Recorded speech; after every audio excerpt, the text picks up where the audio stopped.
So one area that we've always done really well, and we're going to continue to do well, is actually being a liaison to the freight forwarding community. And so the freight forwarding community, when it comes to TSA freight specifically, doesn't always want to do it themselves, and there's a number of reasons for that.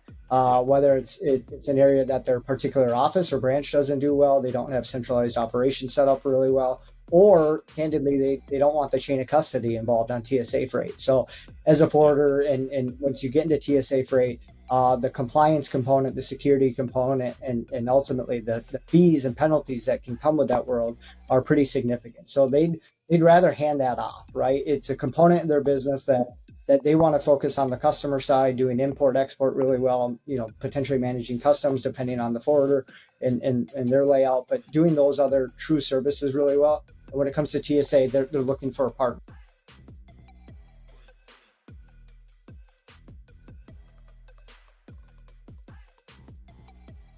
Before we dive into today's episode, I want to give a shout out to our sponsor, Sales-CRM. They are one of the only CRMs built specifically for freight brokers and freight agents. Not only can you manage your shipper sales prospecting, you can also manage your carriers and the lanes they run directly in the CRM. Check out sales-crm.com, and thanks again for the sponsorship. Now, let's dive into today's episode. Welcome back to the ThinkFreight Podcast, and thanks for joining us today. I'm your host, Thomas Werdine, and I'm so excited to have Jason Mansur. He's the founder of Navix and the CEO of Yellow Diamond Logistics. Jason, welcome to the pod, man. Thanks so much for joining us today. Yeah, thank you for having me on, Thomas. Appreciate it. Absolutely, man. Absolutely. So you recently joined Yellow Diamond within the last, 7 months or so? Yeah, end of July, yeah. Yeah, so you're fresh on the scene there, but you've got a lot of things cooking, a lot of irons in the fire over there, and wanted to kind of share what those are because you guys are doing some kind of unique things that not everyone is doing. You guys have kind of a unique business model, but you have a pretty cool backstory as well because like I said, you're one of the founders at Navix. You were with Logistics Planning Services before Global Trans bought them out in 2017. So you've got a lot of logistics experience to bring to the table. So we kind of want to dive into kind of your background, who you are, and just kind of how you got to Yellow Diamond. Yeah, for sure. So, I grew up in Apple Valley, Minnesota, just a suburb of the Twin Cities. Ended up going to the University of St. Thomas in St. Paul, and kind of been stuck in St. Paul. For any of my buddies who likely won't be listening to this, they'll give me crap. But East Sider at heart. And so, I grew up in a real middle class family where logistics was almost inevitable. My father was a FedEx courier. My mother's family and my mother to this date still works in the airline industry. She's at Delta. So if you have any complaints, cool.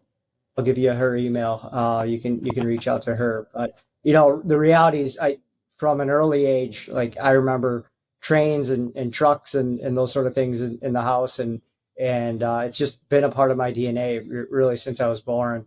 I think my real first kind of hands-on experience to logistics was right after high school.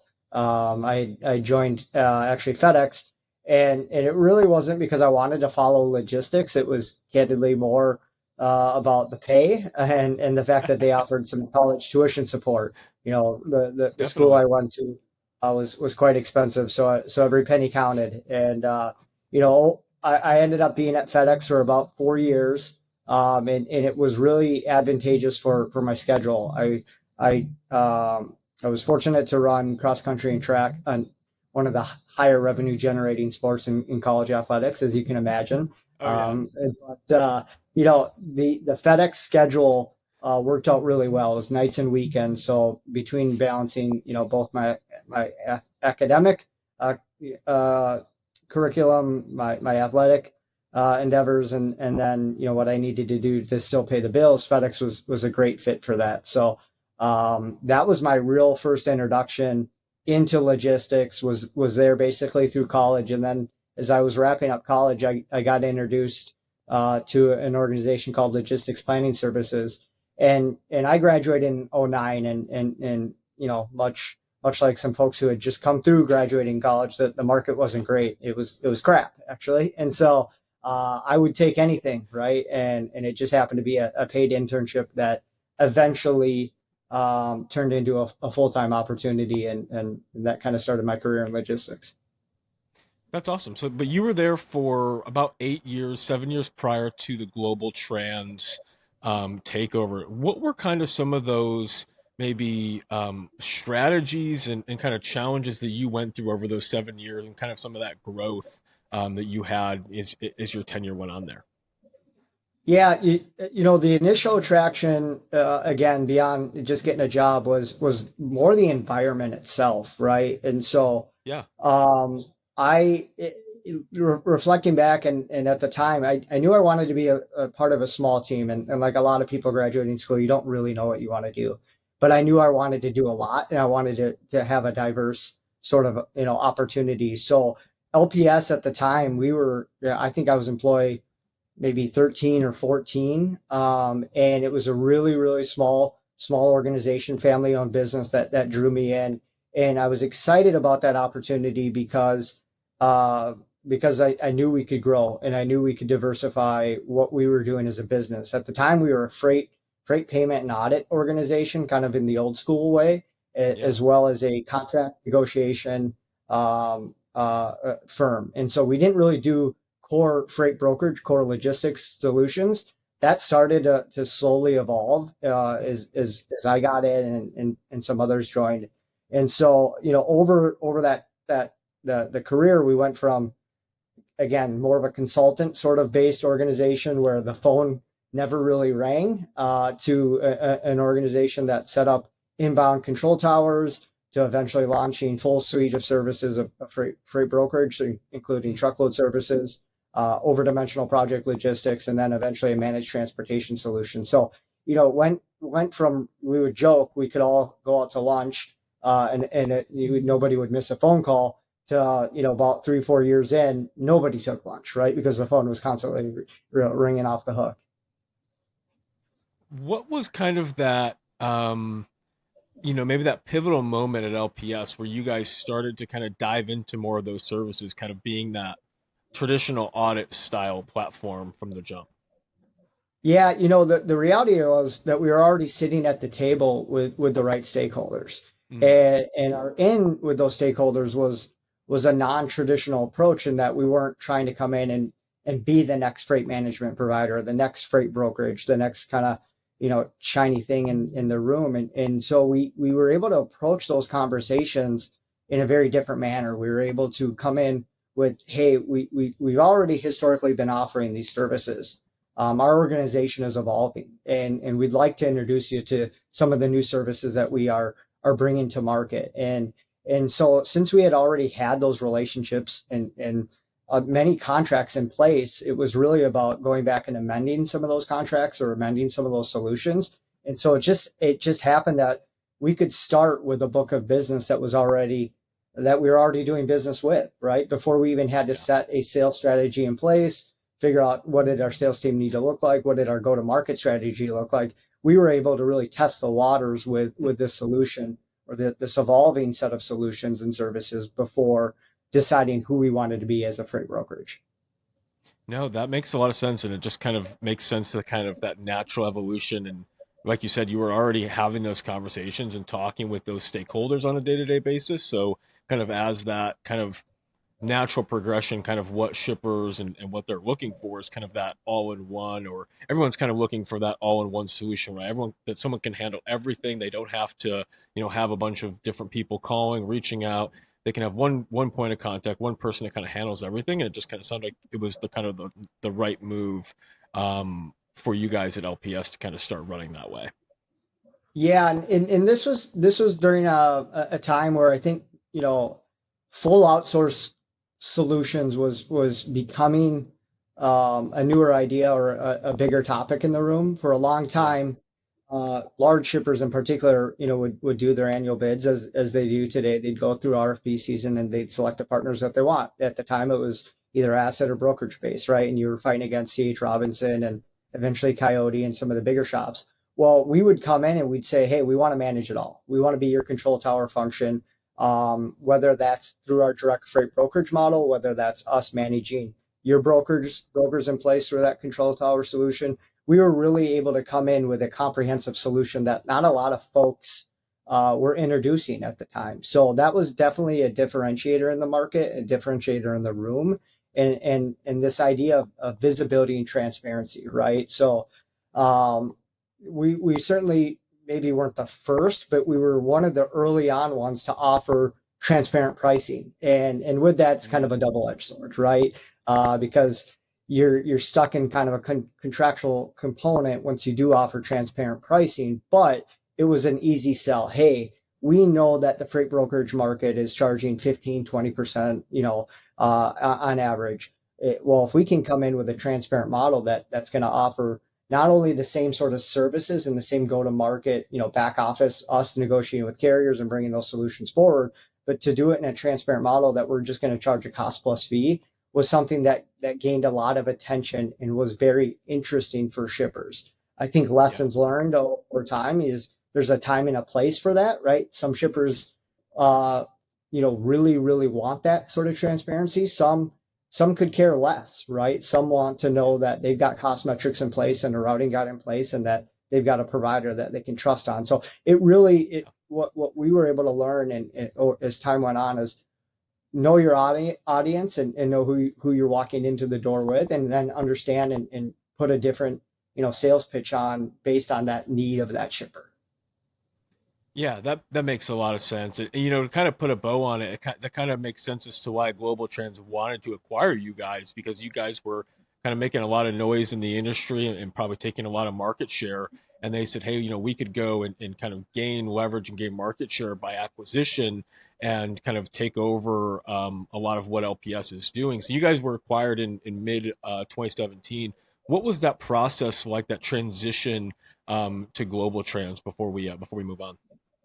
Yeah, fortunate to have a great relationship with the ownership team at LPS, the Hall family. I still tremendously respect all of them and the decisions that were made. I was just 30 really at that point, and so that was a world I was unfamiliar with, right? A Yeah. world that was new to me. So as we went through the process, that was one journey in itself. And then obviously once the decision was made to go through and be a part of the implementation and integration team, that's a whole different journey, right? And so you really you take what the world that you're living and operating in, and then you try to understand, okay, how does this fit into something bigger?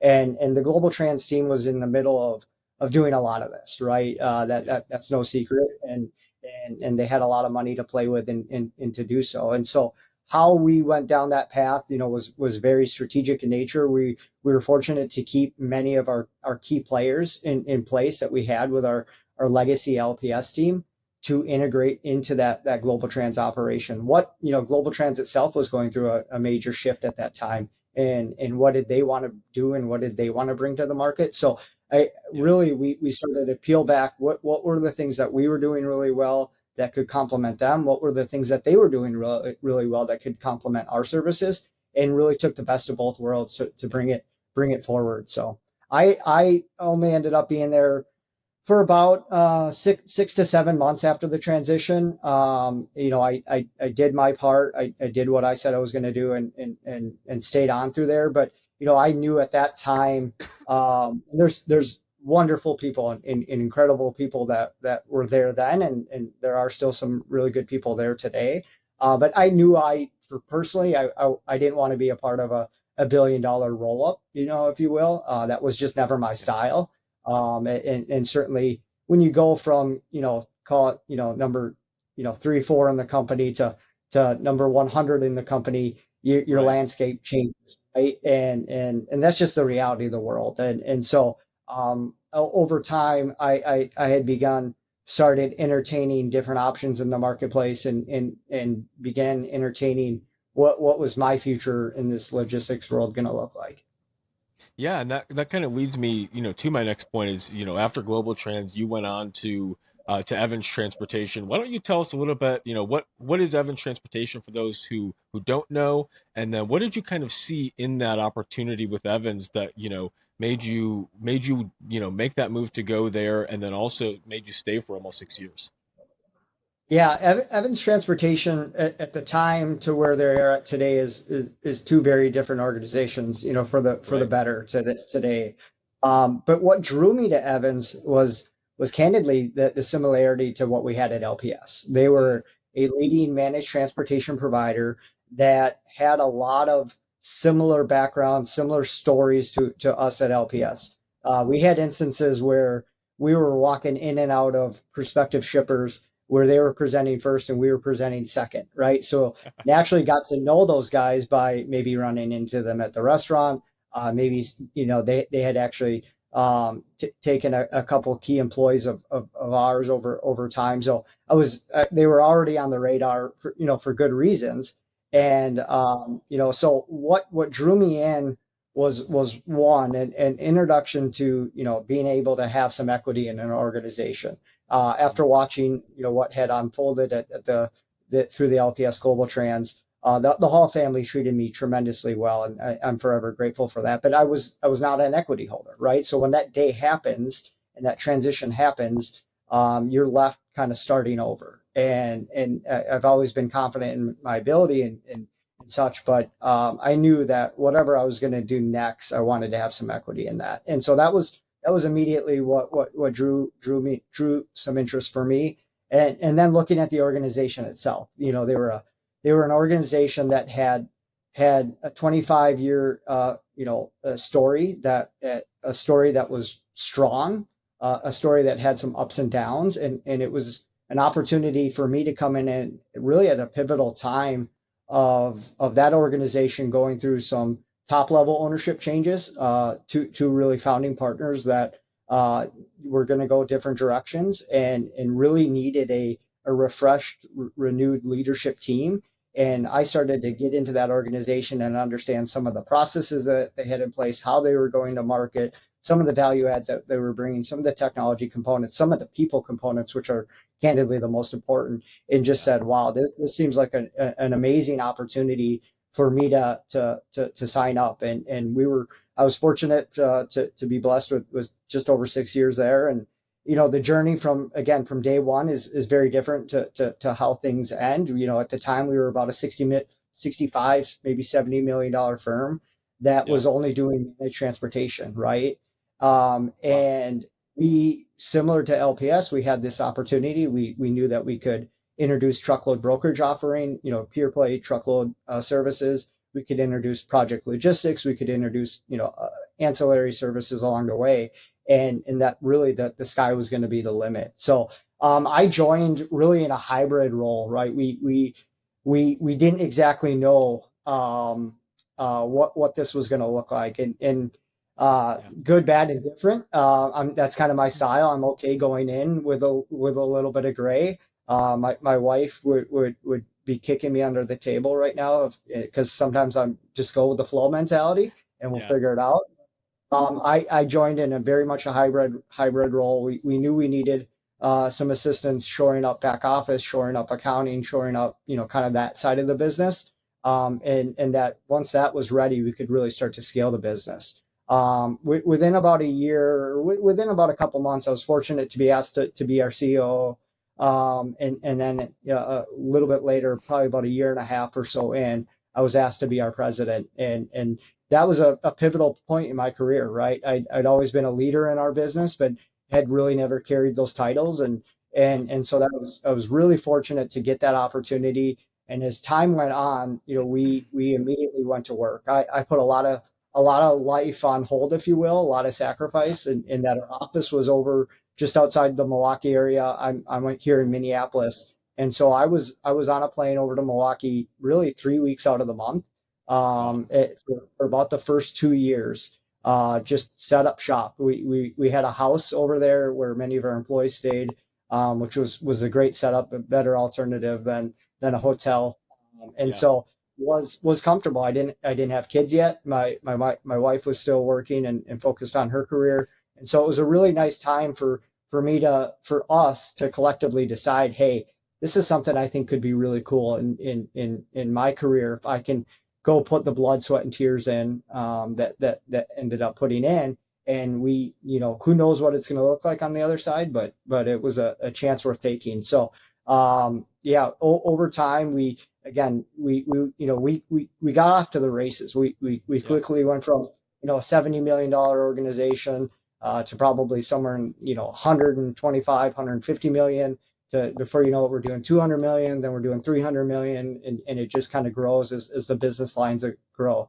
We ended up opening a freight or a truckload service office here in Eagan, Minnesota. So that was closer to home. That allowed me to be home and focus on that side of the business for a while. And then once we got that up and running and that grew like crazy, we were then able to start going to market and offer over-dimensional project logistics. And we were also able to begin offering, other ancillary services, whether it was pure play SaaS, consulting agreements, you name it. We really began to be an innovative organization that listened to our customers, right? What did our customers need and want? And we were developing such tight relationships with those customers that, hey, have you thought about doing this? Or we need help with this. We don't do it today, but we've done it in the past, and we'll do it for you now. So it was very much about listening to what the market needed, and continuing to evolve as an organization. Yeah, as a brokerage and a 3PL, 4PL style company, it kind of is important to ingrain yourself in bed with those shippers as deeply as possible with offering those consulting services, offering those SaaS services, offering those truckload, over-dimensional project work. Because the deeper you can kind of ingrain yourself with them, the harder it is for them to say, we're going to stop using you, because then they have to maybe look at 3 options instead of 1, or they have to look at another all-in-one option who may not, have all the same features and same options. And then they've got to hire outside consultants. And so kind of the deeper you can kind of ingrain yourself with them, kind of the better it is, and the kind of quicker it is for you to be able to scale too, because then you can really hone in on what you're doing well and really charge appropriate for that. Yeah, we always use the term stickiness, right? And we're not the first ones to use that. But how do you get sticky with a customer, right? So I would tell you that north of 80% of our transactions were fully integrated there. And so in order for a customer to make a change, they had to either undo the EDI or API mapping. They had to look at, to your point, another TMS, another support team, a different control tower, a different freight payment provider. So, even if a customer wanted to shift certain things away from us, which was very rare, but if they wanted to shift things, it was never a full loss. It was, hey, we're going to start to look at this area of the business differently. You still have rights to get in and do your thing. But it's being demanded by our CEO or C-suite to introduce some additional truckload providers. Okay, but you're still going to be the one that's managing it all for us. So. Yeah, exactly. And then I'm assuming that when those other managed trans or 3PLs are reaching out, they're reaching out to you guys and not to the shipper themselves. That you're handling all of their truckload shipments, and whether it's moving, you guys are moving it, or it's going to another 3PL, you guys are the managed provider. Yep, that's correct. And what that ended up creating was other opportunities with some of those 3PLs, right? So we weren't necessarily super diverse in that we were a 50-50 split of doing business with logistics providers, but it was not uncommon for us to partner or for other logistics providers to come to us and say, hey, we know you're in here. Can you help us get in? But in order to do so, we'll also help you get in over here, right? And so there's some certainly navigating, the different relationships of this landscape that benefited all parties. Yeah, no, those are very beneficial relationships. When I was at TQL, we had a relationship with Transplace, and we moved a lot of stuff for Transplace, and in return there was opportunities that we helped Transplace with when there was kind of that need. So yeah, there's always kind of those those really good symbiotic relationships between kind of what you guys were doing as managed trans and brokerage with other 3PLs and shippers. It's kind of a really good relationship, because then it kind of gets out of the shipper's hands and they don't have to really think about what they're doing or handling it. They just know things are going to get picked up and when they're scheduled, and it's a lot easier for them. Yep, absolutely. Now, while you were still at Evans, you started a company, you co-founded a company called Navix. What is Navix? What are you guys doing today?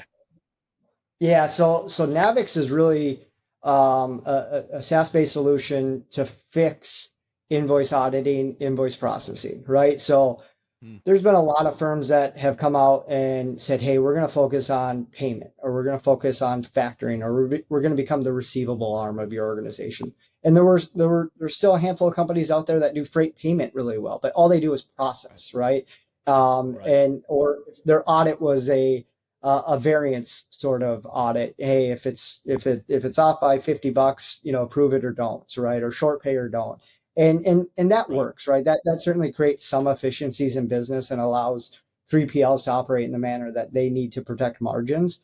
But dating back to my background at LPS, looking at the things that we were doing within our TMS, looking at the things that we were trying to improve, the number one thing that we always heard from customers is you're incredible, but uh, Mm.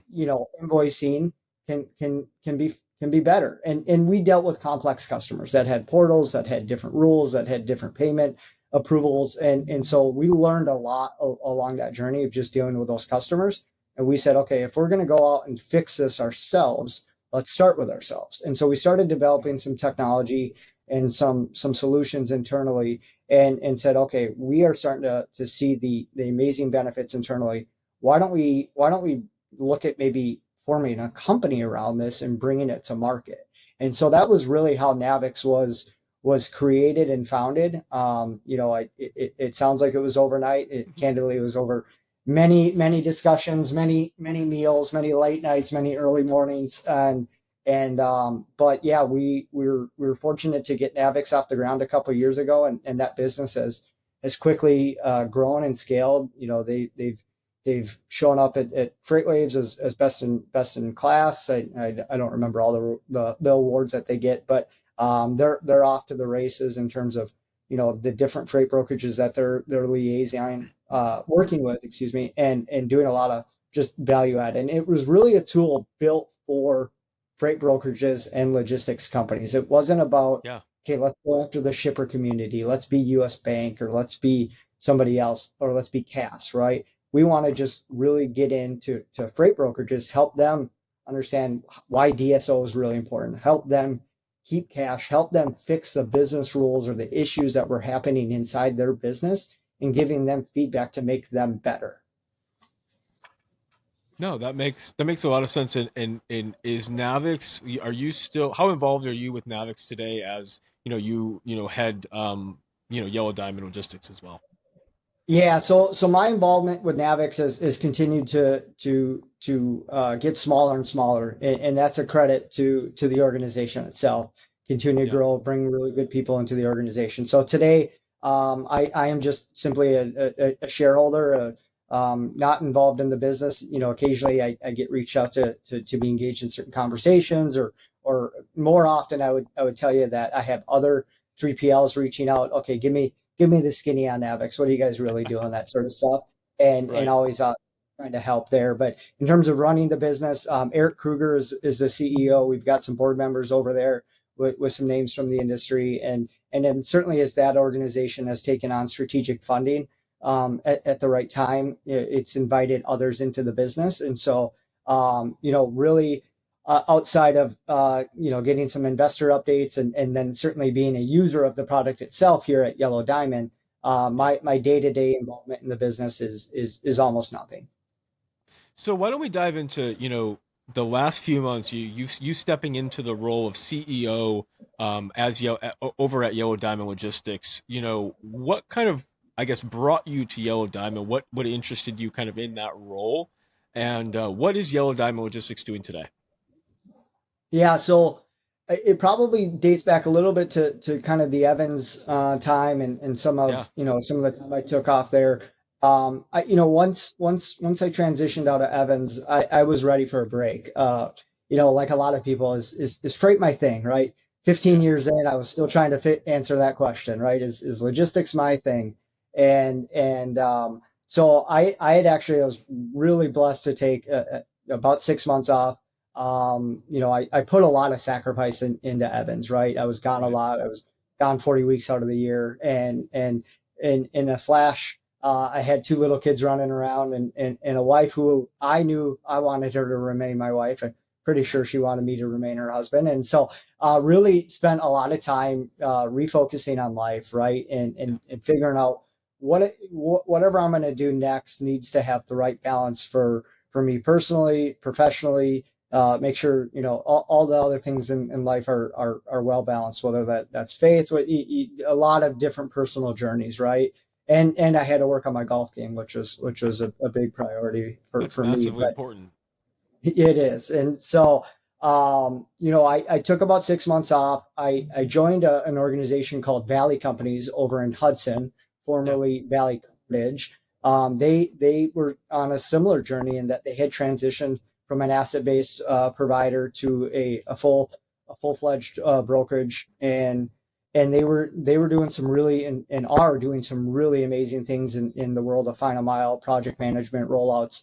And so Todd Gilbert, their CEO, who is a great friend, him and I have a lot of shared personal passions. And we just started chatting one day, and he was like, "Why don't you come over here?" And I'm like, "That wasn't my intent of the call today, but sure, why don't we start talking about this?" So, Todd was gracious enough to let me join their business. I think if you went around and asked the individuals there, I was a bit of a distraction. I like to consider myself a disruptor. They would say distraction because they were a really well-oiled machine. They had a really nice leadership team. They had a lot of things going really, really well.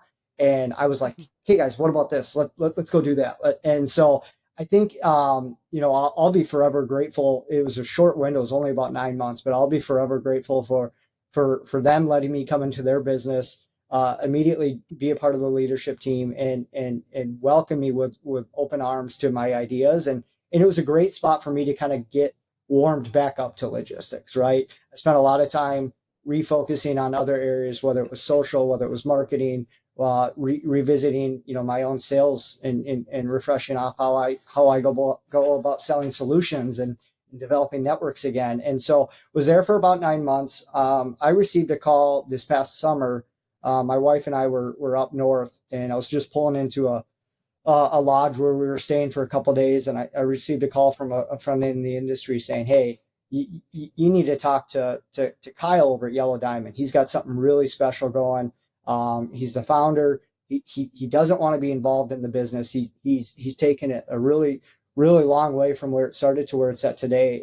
And I think where you're at in your life and your career, you guys would be a match made in heaven. He needs somebody who can come in, scale the business a little bit further, mature the business in some areas that he knows needs to be addressed, but just hasn't had time to address it."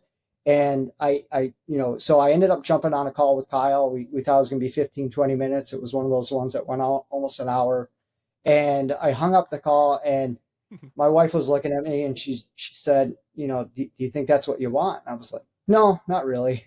And before you know it, we started talking a little bit more about it. We sat down for dinner and whatnot, and she's like, "How about now?" And I'm like, "Actually, yeah, I see something there." So a couple of days later, Kyle and I jumped on a call. A couple of days later, he was here in the Twin Cities, and we ended up just seeing eye to eye on so many things. And I was really Yeah. blown away at what the company was doing in the space of non-traditional freight brokerage, TSA focused services, as well as time critical AOG type services. And so I started to just learn, peel back the onion, and said, "Wow, this guy's created something really cool. They have an amazing story. I think I could take this thing, whether it's two times it, three times it, that story's yet to be written, but this Yeah. foundation here is right for scale." And so we went through some things. I obviously needed to transition out of my previous gig with Valley, I'm a big believer in not burning bridges, and so ended up joining Yellow Diamond here at the end of July. That's awesome. Yeah. So let me ask you this. So you mentioned some cool things that I want to dive into. So you've been there for the last few months. and you mentioned doing a lot of Yellow Diamond does a lot of TSA certified freight, time critical stuff. What is kind of that new or revised kind of go to market strategy since you've been there? What have you guys kind of come in and decided, okay, this is what we do really well, and this is what we kind of want to focus on and kind of change how we're going to market about these? Yeah, so one area that we've always done really well and we're going to continue to do well is actually being a liaison to the freight forwarding community. And so the freight forwarding community, when it comes to TSA freight specifically, doesn't always want to do it themselves. And there's a number of reasons for that.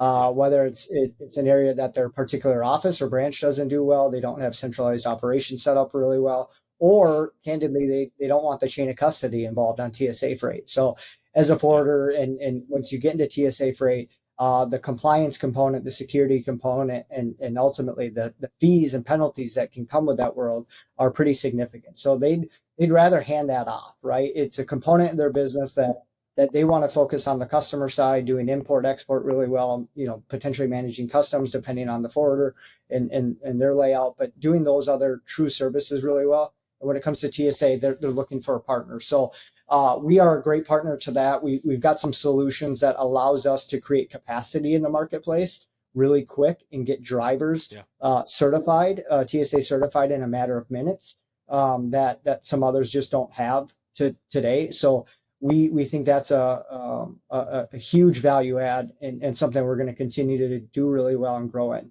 Now, I'd be naive to think that we can bet our future on just other logistics companies, right? So Right. as I've been here, we've really started to focus on, okay, who are the right shippers for us today? And the reality is it's mid-market shippers who've got a need for, and this is cliche, but value added in their logistics. And so value can be certainly capacity, it can be response time, it can be the right equipment at the right place, and then certainly it can be cost. So where we've started to really put our efforts in terms of direct shippers is that mid-market shipper, that we recognize we're not going to be the best dry van broker in the marketplace, right? I'm not Right. going to compete with some of those guys. I'm not going to compete with somebody who needs a trailer pool and 50 assets assigned to them as part of their RFP. But where we're going to compete is in kind of the cracks and in the niche areas, and that's where we found the most value. So for one shipper, that could be a rollout. That could be, hey, I've got 30 truckloads coming up, and we need them picked up on this date, delivered on this date, with this sort of process along the way, with this sort of visibility, this type of communication. We're great for that. It could be trade show type freight. We found a huge value in managing trade show type freight, particularly when trade shows are, I'm literally moving from city to city, right? Big expos and that sort of stuff. And then it is true line down sort of expedite freight. Hey, we're out of this part. I don't have this part by tonight. We're shutting the line down tomorrow. There's still a lot of that happens in this world, even outside of the automotive world, that we do a lot of work with. And so, we're going to continue to focus on being a really good time critical, urgent service provider, as well as continuing to introduce and I would say grow upon our more traditional freight brokerage services. So if it's Yeah. spot freight, which of course a lot of freight brokerages love, but we think we do a great job there. We do a great job in the open deck community. We've got nice relationships there. My background is heavily in the open deck community, and so it's really about continuing to just carve a path forward on offering those services to direct shippers. Well, and you mentioned, not you're not going to be the best dry van, broker, dry van carrier out there, and there's plenty of really good dry van, people out there. But when you're really trying to grow and scale, kind of at the level I think you guys are trying to, you kind of need to be more into that niche freight. You can't be going after the same style freight that everyone else is going after. Like you said, that trade show style freight, that time critical freight, being able, like you said, to get, driver certified, TSA certified in a matter of minutes, that's a massive value add where, a lot of other brokerages, a lot of their operations, they're not able to do that. So yeah, like you said, when you're looking for those mid-market shippers, you're really looking for those ones that are looking to add, tremendous value. They're looking for specific SOPs.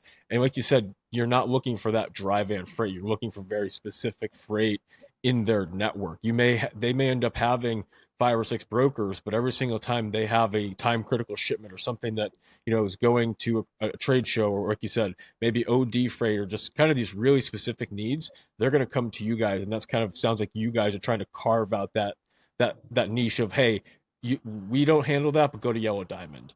That's kind of what it sounds like. Yeah, it's almost, it's funny. I reflect on the days of brokering freight, and if somebody would say, "Do you have a TSA certified driver?" I'd almost hang up the phone, right? Like, what's Yeah. that? And so Right. it's that sort of stuff where many of the bigger brokerages just don't want to play, right? They don't want to create this little niche service offering that is, maybe going to be peanuts to them, but can be a lot to us, right? And so, Yep. to your point, as we continue to scale, we've got sights on being a growing brokerage. Our goal is to get to $100 million brokerage. That doesn't happen overnight, but we No. think we can do that, obviously, with the TSA services as well as these other, more traditional services. But most importantly, on that TSA security side, I would put our compliance team up against any compliance team out there. You have to be. And so the individuals that not only have written our SOPs, that put stamp of approval on them, they have to pass audits. They have to go through TSA audits. They have to go through audits with freight forwarders. We have to go on site for those audits, right? And so to live in that world is just a different space in a highly compliance type certified space. And so that's where I think we are really able to create a nice niche in the market. Now, are you guys W-2 broker, or are you guys agents? Yeah, it's a great question. We're a bit of both. And Oh, so nice. like on a typical journey as you start up, Kyle's not on here, but I'll speak on his behalf. You kind of, okay, what money do I have to play with, and how quick can I scale, right? And so Yeah. we've got about a 50-50 mix today of agents and W-2s, and agents are great. The right type of agent works really well, and anybody who lives in that world knows what I'm talking about. And I would say that we have really strong relationships with our agents, the way that we support them with our operations team, the way that we call it the 80-20 rule, right? So how do we build our corporate structure, our operation structure, everything that we're going to be able to do to help power them? How do we do that 80%? And then their 20% is, how do they have customers? How can they focus on selling, crafting those relationships? And then everybody's happy at the end of the day once that business comes in. We will continue to add both. Our focus right now is adding direct sales in the sense that we'd like to see a few more Yellow Diamond flags, out there being waved around the country. And so we will, as we go into 2025, we're bringing in some additional leadership to help lead up sales. We're bringing in some additional sales individuals that we've already got on the books that will just help us grow and diversify our business even more. What is, I guess, your ideal mix of W-2 to agent? Yeah, I think it's less about the mix of people as it is about the revenue and GP split. So, where we'd like to eventually get is probably closer to that 70-30 or maybe even 80-20, 80% W-2, 20% agents. I'm going to, again, entertain agents all day long. I just had a conversation with somebody in Tampa last week that would be a tremendous agent, and he knows what he's looking for, and we know what we're looking for, and it could be a match made in heaven, right? And then there's others where they just wouldn't be a good fit for agents, whether it's their type of potential book of business, whether it's their learning curve into learning new services, whatever it might be. For whatever reason, they want to be a W-2. It's more controllable, obviously, in our world. The more W-2s that we have, the more consistency that we can drive. Even with the agent mix that we have a very consistent revenue stream and a very consistent volume stream that's continuing to grow. So much kudos given to our agent network. I treat them no different than I treat our W-2s. Candidly, sometimes they get even more support, right? And because it's important for us to what we're doing as a corporate or as an operations team to be doing things consistently. So whether you're an agent or you're a W-2, you should come to us and expect the same sort of service, right? We're going to treat your customers the exact same way. And I'm not naive to think that whether it's a W-2 or agent, those relationships live with those sales reps, right? Organizations that think that they can just cannibalize a sales rep and do different things over time, usually learn the hard way, right? That business usually ends up going one way or somewhere else because of that relationship leaves, and that's just the nature of the world. I'm a huge believer in relationships. I think relationships usually trump all, and so even if an organization is going through some maturity or evolving, similar to Yellow Diamond as we are, if we bring in a trusted sales rep or a trusted agent, they're generally going to get us in the door, right? Because they have those relationships, and that's what they're paid to do, right? And so, but yeah, as we continue to grow involved, we'll shift more to the W-2. But like I said, I've got a special place in my heart for agents, and that's new to me, right? Not that we obviously had a lot of that at Global Trans. That model was built on a lot of that. I didn't do a lot of that when I was there. I certainly interacted with the agents when there were managed transportation opportunities or the right opportunity to do crossover. But when you're our size, you have a lot more flexibility over that agent W-2 sort of network. And given the fact that the size of our team, there's a lot of freight out there. They're not stepping on each other's toes. If they are, we're trying to do what's best for the customer. My hope is that that a customer never receives an email from one of our agents and then 2 minutes later receives an email from one of our W-2s. Does that happen on occasion? I think it's happened once since I've been here. But I don't want to be that firm, right? And I've got a lot of those stories from past life where you just kind of feel like a fool when you've got two different sides of the house reaching out to the same shipper, right? And so, we'll do what's best for the customer at the end of the day. Now, you had mentioned you guys, kind of your goal is to hit that $100 million mark. Where are you guys at today, and kind of where do you hope to be tail end of 2025? Yeah, so we've been fortunate here, whether we officially want to call the freight recession over, like others, we've been fortunate to see some really nice growth. Really, since September and October were record months for us. We'll finish this year right around 40 Wow, that's million. great. Certainly not the biggest, and 40 million, went like a journey, like a lot of them. It was 5 million to 12 to 20 to 30 to then 40, right? And so we're going to grow. If I could get a tattoo, grow or die would be on my chest. And I know that's cliche as well, but like I'm a huge believer in growth. And whether this freight market was up or down, I would be telling our sales team the exact same thing. We're going to grow, right? There's ways to grow in down markets, and there's even easier ways to grow in good markets, but you have to have those relationships. So next year, our goal is to get to around that $50 million mark. After that, we'll then put our sights on 75 million. And then after that, we'll put our sights on 100 million. But we're not going to race to that number. I'm not going to try to jeopardize our operating structure, jeopardize our margin structure, jeopardize anything that's going to put us in a bad place just for a short-term win. I'm not about just getting volume. And there's plenty of models out there that work based on volume. Our model is not one that today just works really well and just adding volume and hanging logos.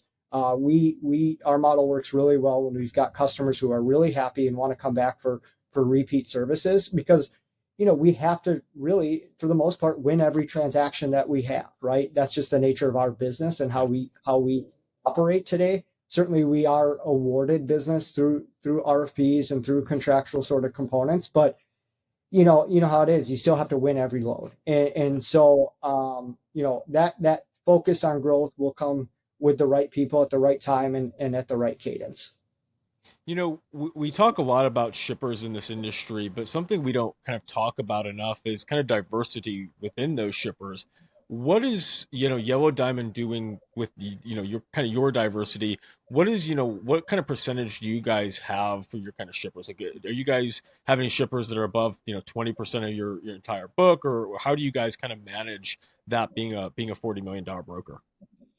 Yeah, we're actually really fortunate to have a lot of diversification. And I've been in That's great. situations where a customer's had 40% of your business and you're just waiting, for that gloomy day to happen when they call and Yeah. demand a rebate or say we're doing this or that, right? And it's easy to trust me, it's easy to fall into that comfort level and just assume that business is going to be there every single day. Today, we don't have a single owner in our TMS that is over 3% of our business. So Wow. we are really well diversified. Now, there are some relationships that have parent-child type relationships, but at the individual owner level or the billing code level, we don't have anybody that's north of 3%. So, I'm not afraid for that to grow a little bit, of Yeah. course, but that's a really comfortable spot to be in, right? To have diversification in our network that if because stuff happens, it's freight, it's still Oh yeah. logistics. No matter what qualification standard, what tool we want to use, whatever thing we're introducing and continuing to improve upon, something's going to happen, right? Obviously, our response to that, whatever that is that happens, is important in us keeping that relationship, but stuff happens, and in particular our space, a lot of stuff happens, and so Yeah. for us to have that diversification is really important. You know, the last 20 years of the industry, there's been a lot of significant technology shifts. And moreover, probably the last 5 or 6 years, where do you kind of see kind of that space, the technology and AI space, kind of factoring into more of kind of the freight broker space over the next couple of years? Yeah, it's funny if you go back probably 5 or 6 years. um I've always been a believer in technology, still a huge believer in technology. It's about applying technology at the right time, right? Where in your process can you apply it? And so, the idea of digital brokers, we've seen some success, some failures. And I was probably one of the biggest ones, shouting on the top of a mountain saying, this digital world is not here yet. Now, digital means a lot of different things to different people. And so how we view technology, or how I personally view it, is certainly I'm going to be the first one to ever listen, research, and adapt to technology and bring it into the business. But that's really just going to make us better internally, right? How do we operate and make ourselves the best that we can be by leveraging technology and utilizing different tools? There's a lot of amazing tools that come to the marketplace. Some succeed, some don't, right? For different reasons. But we're going to always be, whether you want to call it cutting edge or spearheading on that side, we're always going to be looking for and evaluating the next Yeah. technology component. I think on the shipper side and our customer relationship side, I think, certainly this world post COVID, which now feels like forever ago, but it's still in the lot of the back of mind for a lot of people. Yeah. Relationships matter, right? I'm one of sales team. Please get out behind your desk, go break bread with a customer, go take them golfing, go do some of the things that people have historically done to build really tight relationships, because I think that's what a lot of shippers want. Particularly in our model, when we look at those mid-market shippers, we try to sell C-suite down. And so if we're creating relationships at the ownership level, the likelihood of them responding to an email or listening to a pitch deck or that sort of stuff is next to zero, right? Yeah. And so because we all get bombarded with that sort of stuff. And so how do we create really long lasting relationships with business owners and decision makers is paramount. But we're going to leverage the heck out of technology to make us the best we can be, right? Whether that's evaluating the current structure of our TMS, looking at different TMS products, looking at things like Navix, looking at all the other tools that continue to come out in the marketplace. We're gonna definitely, we may not be the first one to always sign up, but we're definitely going to be on that front, or 25% for sure. Jason, before we, kind of wrap, we're coming up on time here. I want to kind of get your thoughts on 2025 and kind of the overall freight market. Recently FreightWaves put out an article, the freight market recession is over. With that being said, do you think the recession is over, and what are you most bullish on for 2025? Yeah, as I'd mentioned, we've seen some nice growth here the last few months, and I would tell you that our carrier sales team really started seeing some trends probably going back 8, 9 weeks ago, maybe even 10 weeks now. Yeah. And that we were saying, okay, wow, there's a lot of positive signs to this shifting. And my history, my personal history is I've never been one to like try to bet super big on the upswing and bet super down on the downswing. I just try to follow where the market's at and live within what the market's offering. I am bullish without a doubt. Certainly there's you know politics aside, or politics aside, there's certainly a trend in what's happening here domestically on the business front, and just the general excitement, I think, around hopefully making business to be a little bit easier to just do business and attract, certainly freight volumes here. Um, but if I want to say, is the freight recession over? I think ours has been over. Our book of business has been over, for a couple of months. And so what that means for 2025, we're certainly bullish on just volume growth, new customer growth, shippers entertaining new providers again, right? A lot of shippers were very much about, okay, we're gonna focus on the relationships that we have. We're gonna tighten those relationships, and we're gonna demand a lot out of those relationships, whether it be price or service. And I think as we start to see growth, that creates opportunities in the marketplace for us to sneak in and take opportunities back to or bring them over to the Yellow Diamond side. Yeah, I think that makes a lot of sense. And, as you guys, like you said, you guys aren't going after some of that traditional, dry van model style freight. You guys are really going after specific niche freight. And like you said, there's a lot of brokerages who are just not willing to kind of roll up their sleeves and go after that. It is more difficult. It is, a tougher style of freight to go after and to manage. And like you said, there can be a lot of fines and regulatory headaches that come along with it. But there's a lot of like people say, there's the riches are in the niches, and that's kind of, I think, what you guys have found. And definitely really bullish on what you guys are building, especially going into 2025. And Jason, I really appreciate you coming on the show, kind of sharing your story, what you've built over the last 15 or so years in logistics. And if the audience kind of wants to get in touch with you, or they're interested in some of the Yellow Diamond services, how can they find you guys?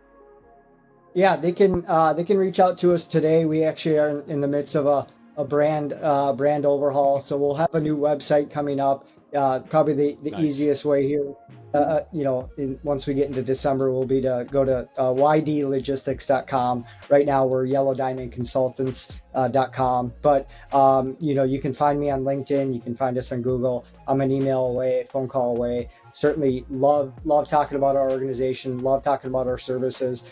I may not always have the right answer. I'll be the first one to admit that, but I'm confident somebody on our team will. And we'd love an opportunity to chat with anybody about what we're doing here. Awesome. If you guys want to follow Jason, or want to follow more or learn more about Yellow Diamond, we'll have all the links in the comments or the show notes. Don't forget, we do drop 3 weekly newsletters at thinkfreight.io, Monday, Wednesday, and Friday. And we'll catch you guys in the next episode. And don't forget to think freight.